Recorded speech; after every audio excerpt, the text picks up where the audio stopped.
The right is full of cowards, but the left is just full of sick people. People will go at great lengths to politicize and weaponize a tragedy. I want to address the leftists out there that think this is a gun problem. We've had guns here since the dawn of time, but only in the last 20 years have we had mass shootings. Every single year, it gets more difficult to get a rifle, but every single year we see more mass shootings. So please explain to me how this is a gun problem and not a mental health problem. And you sick bastards, the one that say, how many children need to die before you give up your Second Amendment?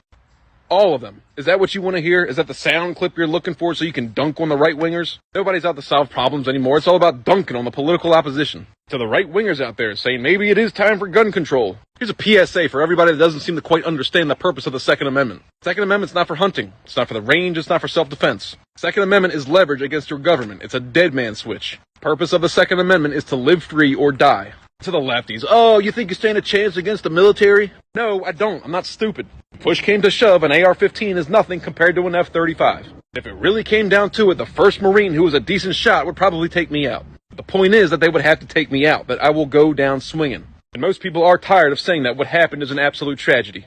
When you hear the details of what actually happened in Texas, it's pretty tough to imagine. Even if I thought that abolishing the Second Amendment would somehow stop all school shootings, I still wouldn't do it, because I'm not some emotional single-issue voter. You can't just look at single issues in a vacuum. You have to look at them with respect to everything else. You know, more kids die every year sniffing fentanyl than being shot by an AR-15, but you'll fight to keep that southern border open. More Americans die at the hands of illegal immigrants, but you'll fight to keep that southern border open. So are you really about saving lives, or is it just about disarming your political opposition? After JFK, we beefed up security for politicians. After 9/11, we beefed up security at airports. All these tragedies throughout history, and we beef up the security at the places where they occur. Except for schools. There are 380,000 unemployed veterans in the United States. Most of them are working age, but a lot of them have problems because they feel like they don't have a place in society. They don't feel like they have support, and they don't feel like they have a purpose. So maybe instead of sending $40 billion to fund a war on the other side of the world, we're spending more money so that children can learn about their teachers' kinks. We could instead put 2 veterans that are already well-trained in every school that would happily lay down their lives to protect those kids. To me, and for the people, and for the veterans, and for the children, that sounds like a win-win. And to all the fucking British people out there, we don't give a damn what you guys got going on in England.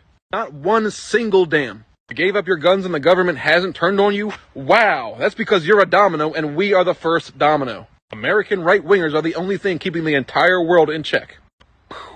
Maybe you can discuss that over your next tea and biscuits. I forgot to mention all the people saying this is a Republican problem because they're all in the back pockets of the gun lobby. First of all, the gun lobby's broke. And second, all those people crying about the gun lobby won't say a word about what Big Pharma is doing to young people in America. So to all the anti-gun people, you're a liar and a coward and you don't actually care about children. And to the few real men left out there in Western society, stay hard.